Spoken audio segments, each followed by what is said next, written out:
What's up, boys and girls? Welcome to Volume 3 of my childhood VHS collection. Well, let's get started. Yes, The Aristocrats. This is a pretty good movie. And it's talked about quite a bit, but not for typical reasons like, oh, it's so amazing. A lot of people just talk about how it's a little forgetful. I mean, it's not as good as the other animal Disney movies to me. The only thing I can remember from it is that they play the piano in the movie and there's like music and stuff like that. But I mean, it's been a long time since I've seen it, so I know a lot of you out there love this film and I like it too. But because I haven't seen it in like a billion years, I actually don't have too much to say on this one. It's a classic Disney movie that's from an earlier time period, definitely. It's not from the 90s. But again, like I mentioned in my other VHS videos, these movies, like a lot of them are films that are older, that are not from the 90s, but because they were re-releasing them on VHS, because in the 90s we had a VHS boom. In the 80s and the 90s was the VHS boom. So the Walt Disney Masterpiece Collection re-released all of these older Disney films like Pinocchio and Snow White and stuff like that. So even though it's from a different time period, us 90s kids still grew up with it.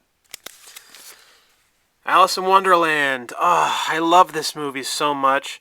I used to watch it a lot when I was a kid. Like I would rewatch it over and over and over and over again. After seeing The Matrix and getting into conspiracy stuff, I start to see a lot of really weird shit in this film. If I'm not mistaken, I think this film is based off of a lot of old occultic stories and things like that and folklore. Alice really is like this innocent little girl and she's thrown into like this nightmare like world where all this crazy fucking shit happens.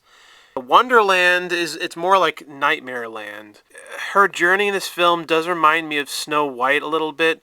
Like, remember that scene in Snow White where she gets terrified by the trees and shit in the woods? Well, I mean, that stuff kind of happens to Alice, too, and there's also that creepy woods scene with the Cheshire Cat, and I love the Cheshire Cat, by the way. And I do like this cover because the scene with March Hare and the Mad Hatter is the best scene in the movie, and I love that scene. It's so catchy and interesting and weird, and they both act so interesting and bizarre, and I'm late for a very important date. This is one of the best Disney animated films. In fact, it's probably the best one before the 90s, in my opinion. Well, other than The Great Mouse Detective. The Three Caballeros. This is such a great movie. I love this movie. It's one of my favorite Disney movies. If you haven't seen it, I definitely think that you should. I love El Pistols and Jose and Donald. All three of them together are like just really cool together. These two are amazing, and the animation in this film is amazing, and it has great songs and all that. By the way, El Pistols, they removed his pistols from the later things he appeared in, and I think they changed his name a little bit, because this film is from the 1940s, so it's from that golden era of animation, like the Looney Tunes, Mickey Mouse, Tom and Jerry era, and Popeye era, so guns were very common, and knives, and all that kind of shit, all that violence and stuff. And so El Pistols was just a product of his time, and so later on, like when you see him now, like his pistols are no longer there, and pistols is no longer part of his name. And he shoots them quite a lot in this film. There are people that say that this film is racist, and I don't think that it is. This film is just Disney trying to reach their influence to every culture that they can, and this film is a perfect example of that. But if the film is entertaining, then it still has merit to me. Now, the Three Caballeros have been in other things, like later on. Like, there's a new show they have, actually, on Disney+, which I haven't gotten to see yet, but I want to. And there's also a Three Caballeros ride. I remember seeing a statue of the three of them at, like, a hotel I stayed at one time at Disney World. There was an episode of House of Mouse where El Pistols and Jose appeared again. with a reunion with Donald. Donald wasn't really that happy to see them, though. And also in Mickey Mouse Works, Jose makes an appearance and hits on Minnie Mouse at the supermarket, by the way. I love Jose. I think I love him more than El Pistols. This is a great film, and it's stunning. The animation is stunning, and it really just shows the imagination. I think it does an amazing job of showing the exotic locations of other people's cultures. It doesn't do it in a insulting way, in my opinion. So it actually glorifies them. So I don't really understand why some people think this film is racist. I don't see any of the stuff that they're talking about. Yes. Disney's Robin Hood, the cartoon version, animal version. Man, it was so popular back in the old days to have animal anthropomorphic characters. This is a very funny movie, and it's kind of like the Aristocrats, where it's like kind of forgotten. But by the way, some of the animation that's in this film was recycled for another film that Disney made. But I think it's okay because back then there was no VHS. Like back then, films just came out in the movie theater. If you missed it, you missed it. And they only started really producing VHS tapes in like the late 1970s. So most people wouldn't have even noticed that the animation was recycled from film to film. But though it was done very scarcely and only a little bit here and now and then. But I think it's okay as long as it still looks good and as long as it is done well in a sneaky way where you can't tell. Anyway, this is a good movie. You know, it's debatable whether this film is the best adaptation of Robin Hood, because there has been many Robin Hood movies. I actually prefer Daffy Duck's version of Robin Hood better than this. Yeah, him and Porky. One of my favorite childhood movies of the 90s, Pocahontas. I think that Pocahontas is a classic. It has very catchy songs, and it really fuels the imagination. Despite the occultic nature of Wiccan shit in this film, it's still really interesting to watch. It has funny characters, and when I was a young boy, I absolutely loved our three animal heroes in this film. The three of them were amazing in this film. I absolutely 100% adore them, and I still do to this day. I remember I had all three of them as stuffed animals growing up. And I think there are certain Disney films or certain animated films, especially from the 90s, where the little animal characters made the movie. And they're actually better than the human characters. That was a trend in the 90s where they had like three little characters that were usually animals, and they'd be like the comedic relief, and they'd appear throughout the film. That was done so many times in the 90s. They knew what they were doing, and these three are legendary. I adored them throughout the film. And because I was watching this as a child, I didn't understand like the story really fully of like these films. So when all the adults are doing all this like serious shit, it's like I can relate to the little animal characters on their journey because I was a little kid with adults and like I didn't understand what the fuck was going on. And Grandma Willow was really endearing. She was a very memorable character. And it is funny because she is a fucking tree. But she was still really memorable and kind of reminds me of Yoda, basically. Pocahontas is one of the best Disney movies of the 90s. I mean, the subject matter is kind of serious. A lot of people don't think it's proper education, the events that transpire in this film between the Pilgrims and the Indians. But I try not to get boggled down with the historical nature of whether this film is accurate or politics when it comes to childhood movies. It's interesting to talk about. I mean, despite what you will say, I still love this movie, though. I still think that the colors are great, and I like Pocahontas as a character, and I liked all the characters. And yes, Disney is a deceptive company. There is no secrets about that. but they do make badass movies, do they not?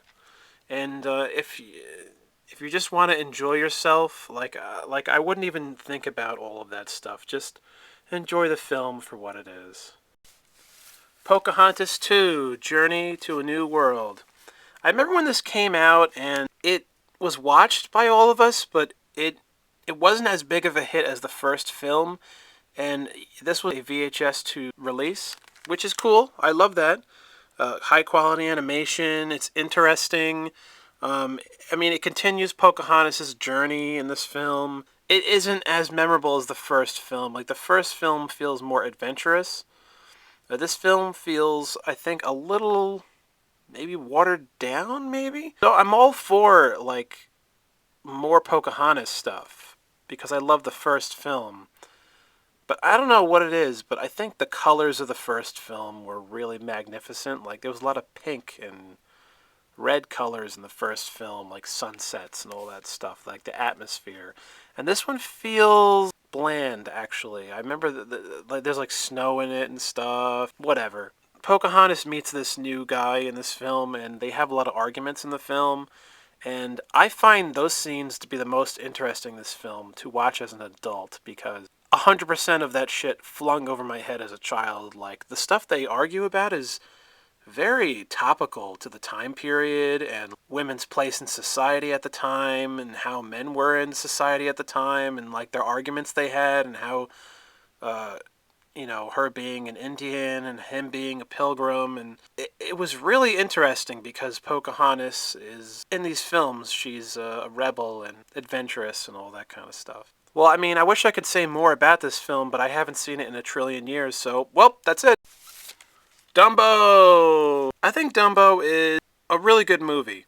The premise is pretty universal. Like, at this point, you get it. Though, I have to say, at the time, it was actually pretty unique. The whole, like, oh, I have a deformity and all that kind of stuff. Dumbo's story and journey in this film does remind me of Rudolph, which was made in the 60s, and this was the 1940s, and Dumbo was a huge hit. And once again, it's a really old, motherfucking film, but in the 90s, we grew up watching Dumbo because of the reasons I always mention. This is a pretty bland VHS tape. It's like from the late 80s, I think. I wish I had a later release version. The scenes with Dumbo and his mother are incredibly sad, and it's like some of the saddest scenes you'll ever see in a childhood movie. I would love to talk about the controversial figures in this film, the Black Crows. I absolutely adore them, and I love them. Every time they're on screen, I'm really enjoying their banter, and, well, I absolutely love the leader of them, and he's very fancy, and I just love the way like he smoked his cigar. The music number they have in the film, I just find them incredibly entertaining. And yeah, I do agree that they have racist qualities to them from that time period, but I'm sorry, I still find them enjoyable. I can't help it. Some of the things they say are pretty insulting towards African Americans. But not everything they do is insulting. I think that's okay to pick and choose and decipher and just, like, if literally every time they did literally anything in the film, if every moment was racist, then I can understand this whole idea of, like, banishing them to the wilderness, but as characters. But not every time they do something in the film, it's racist. And they actually brought them back in a short clip from House of Mouse, where they were sitting at the table, and they changed them up a bit. They didn't make them, like, stereotypical like they used to be, which is good. I thought it was a neat scene to see, and I hope it's still on YouTube for you guys to see. I like that scene in House of Mouse because it's showing that you could still have them around. Just, you don't have to make them so overly stereotypical. And they actually used to make pins of the Black Crows, too. They are controversial. I'm not going to deny that. And there are some issues with them. But I still love the leader. And I don't think the leader was racist, though, as a character. But some of the other characters were a little you know. But yeah, I absolutely love Dumbo, and well, no, actually, I love the Black Crows in Dumbo. I don't really love Dumbo as a whole movie. I like it though. I mean, I don't want to watch the fucking new 3D remake or whatever, live action remake. I don't want to watch that crap. I mean, even if it's good, I don't want to watch it because, like, they need to stop doing that shit. Because if something is an animated animal film, it's already going to be better than a live action animal film. The whole point of them making an animated film with anthropomorphic animals, that already makes it better. That's the whole point, because with animation, especially 2D animation, you can do a lot of crazy, unique shit that looks more appealing to the eye, that it's like creative. Making it live action is like the opposite of being creative. Live action is just real life, and real life is fucking boring! This is Once Upon a Forest. And it's been like a trillion years since I've seen this film. Well, you can tell right away that this cover is very faded. So a bunch of little kids in the 90s must have been running around and left this in the sunlight too long. But what's really odd is that the back is in full color. So the back was survived its color, but not the front. This film reminds me of Fern Gully. And like I said, I haven't seen it in so long, so I actually can't say too much about the movie. But what I do love about this film is the fact that it's an example where a company that isn't Disney, a movie company that isn't Disney that's making animated films, they keep doing it in competition with Disney, where it's like, we get more. Like, it isn't just Disney. Like, we get more animated feature films. Great! I mean, it's fantastic. Like, I want more. Give me more. I love the 90s. As a kid and today, like, this was made by Fox, and it's one of the very few big companies that kept making so many 2D animated films back in the 90s, in the late 80s and the 90s, and it was such an amazing, magical time to be a kid. Next film, The Road to El Dorado. This is a great goddamn movie. It was a huge hit when it came out. Everybody could not stop talking about it. And it was made by DreamWorks. And this was before Shrek conquered DreamWorks and like put a big cease to 2D animation from DreamWorks, which is a big shame. A lot of people always talk about how much they love this film, and I love it too. There was a lot of toys they made for it, like at fast food places and stuff like that. I think I realized why people love this film so much. It has to do with our two main characters and what they go through as the film keeps going. The fact that they find all the gold and all that stuff, and their lives are changed because they become like the emperors or whatever. There's a conflict of interest between the two characters, and what they go through in the film, and where they wind up at the end, where they argue about the money. All of that shit is so relatable to all of us. We can see ourselves in both of these men. Next, we have a few Scooby-Doo VHS tapes. And some of them are movies and some of them aren't. But this is Scooby-Doo and the Reluctant Werewolf. And this is when Shaggy turns into a werewolf. And I saw this movie back in the day on Cartoon Network's Cartoon Theater. And I think that's why I got this on VHS, because it just gave me all these memories again. So this is like the red shirt era of Shaggy. There's like a mummy and Dracula, and they're hanging out in a castle in this one. There's a part of the film that is basically like a Halloween version of Wacky Racers by Hanna-Barbera. Yeah, this is a very good movie. I always liked this one, and I loved it on Cartoon Network's Cartoon Theater. And Dracula's pretty funny.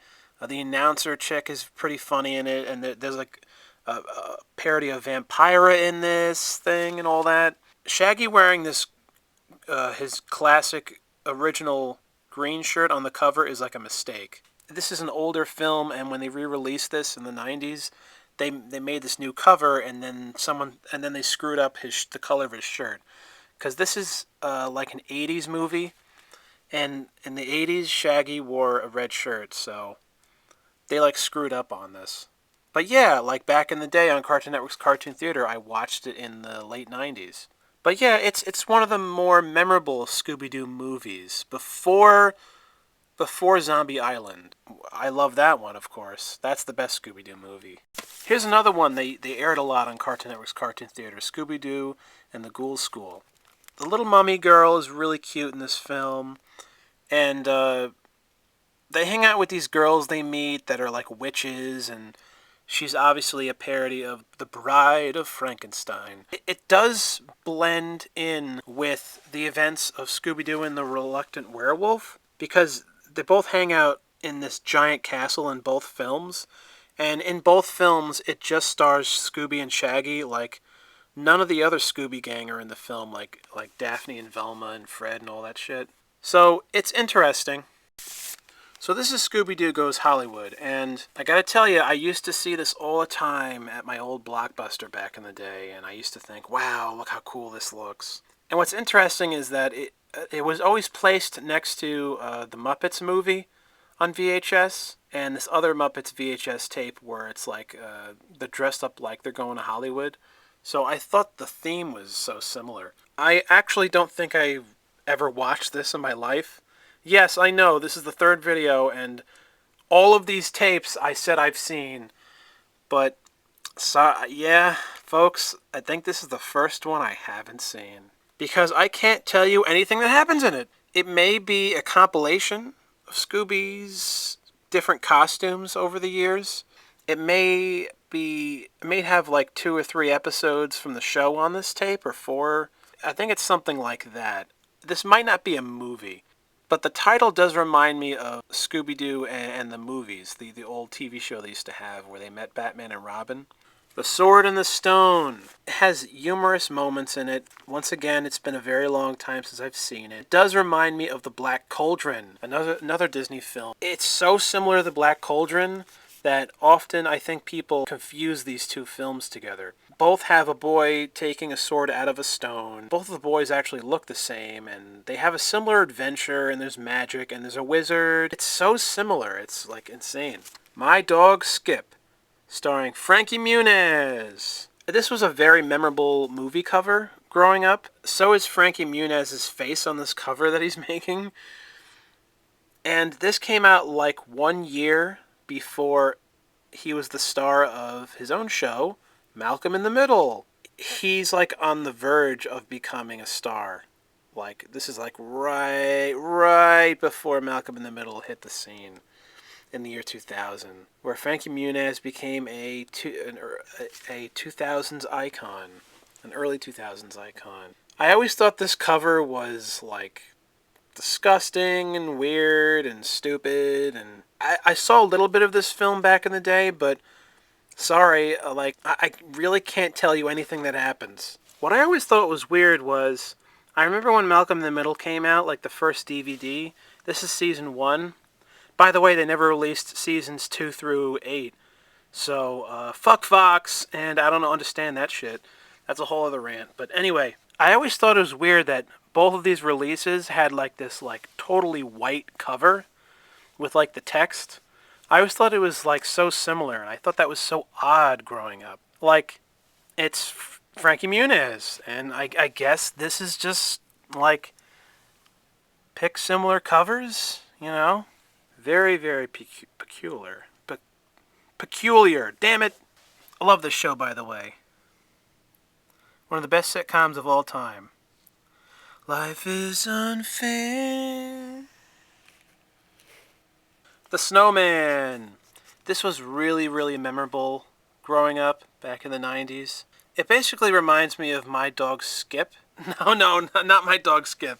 My Dog Spot.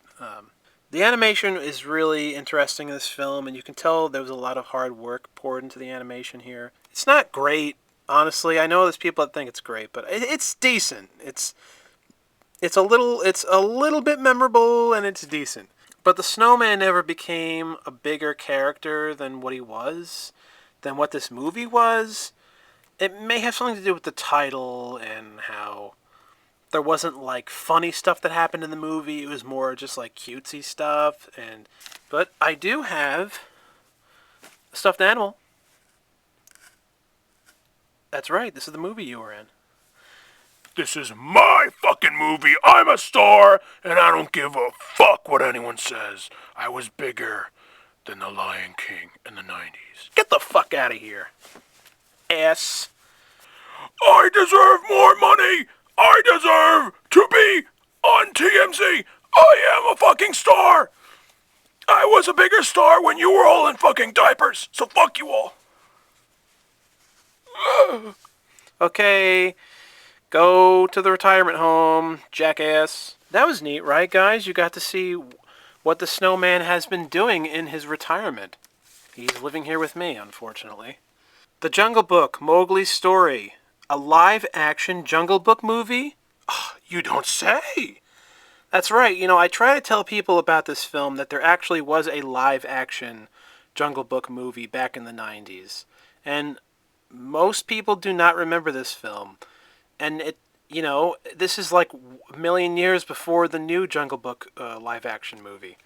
Yeah, they did it back in the day first. They did it in the 90s. And I loved it as a kid. I adored it as a kid. It was great. The panther character and the lion and Mowgli. Sorry, I don't remember the panther's name because he was really funny.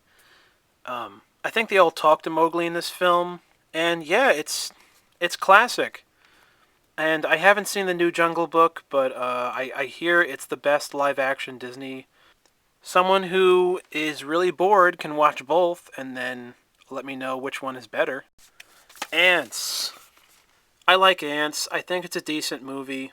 DreamWorks, once again, they became the biggest rival to Disney. And before DreamWorks was the biggest rival to Disney, it was Warner Brothers. You know, there are people that hate this movie, and I do get it, but I still like the movie. It's more scary than A Bug's Life. Woody Allen and Sylvester Stallone are voices in this film. And I'm a huge Sylvester Stallone fan, so it was cool to hear his voice in this. And I do love Woody Allen, but I'm just not so sure if his voice is really... it's pretty good. It's not as good as A Bug's Life. A Bug's Life is amazing. A Bug's Life is one of my favorite movies of all time. Like, it's unfortunate that you can't talk about this film without talking about A Bug's Life.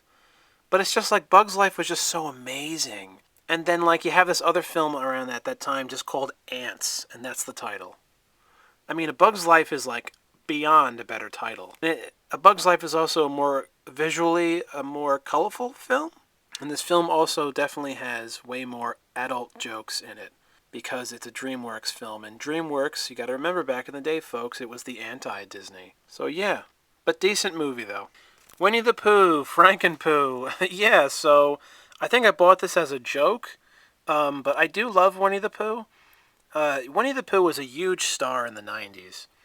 And I don't remember if I've seen this. I probably did see it back in the day, but it may be an extended episode from the Winnie the Pooh cartoon that they used to air on like Toon Disney back in the day. But yeah, around Halloween time next year or this year or whatever, I will give this a watch. Bear in the Big Blue House, everybody! Do you guys remember this show from back in the day?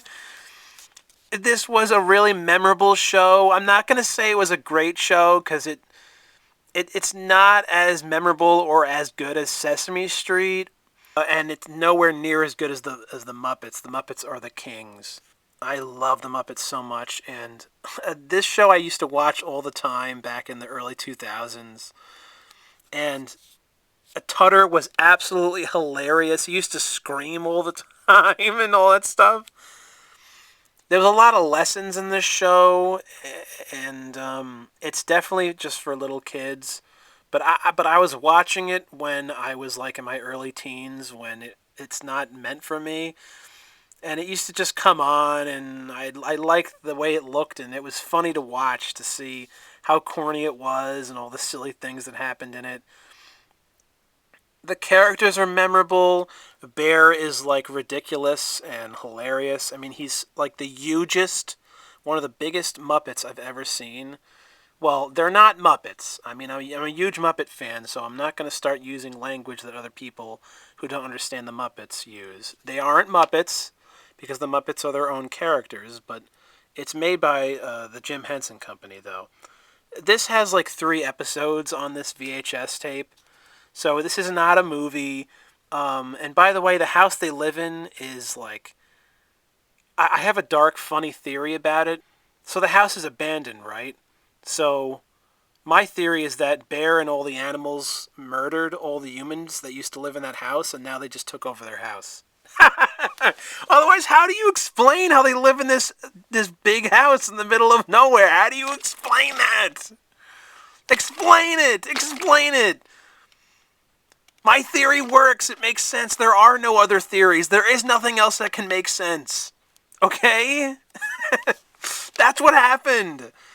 The title itself is hilarious because it makes you like want to watch it, and also, I mean, how could you not think of rearranging the title when it's called Bear in the Big Blue House?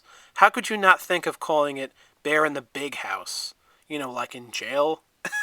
Anyway, I love the logo, and by the way, the Bear in the Big Blue House logo reminds me of the Build-A-Bear Workshop logo. I always thought that when I was a kid, and I used to like get confused. There's Bear. I mean, isn't it hilarious that his name is just Bear? God. I do love the color blue outline on the tape. Isn't that awesome, guys? That they put all that effort in there is awesome. And this is a classic, great-looking VHS tape, and I love the sticker they add on here. Now, you can't tell me that doesn't look like the logo for the Build-A-Bear Workshop. So I liked all the characters in Bear in the Big Blue House, but the otters were annoying. I mean, like, I used to get annoyed when they appeared on the screen. Like, oh my god, go away, damn it. The rest of them were good, though. And then I remember Bear, when he went upstairs, he would talk to this girl on the wall, and her name was Shadow, and she was a shadow. And it's like, that's... When you think about that as an adult, it's like, who is she? Is she dead? Is she the old owner of this house? How come no one is asking these questions? And also, how does Bear talk to the moon at night? Can you explain that to me, too? I mean, there's all these, like, questions that no one gives a shit about. I mean, I know this shit was a million years ago, but come on, people. These are questions that are really interesting. Like, where are the humans? They killed them. They ate them, or whatever.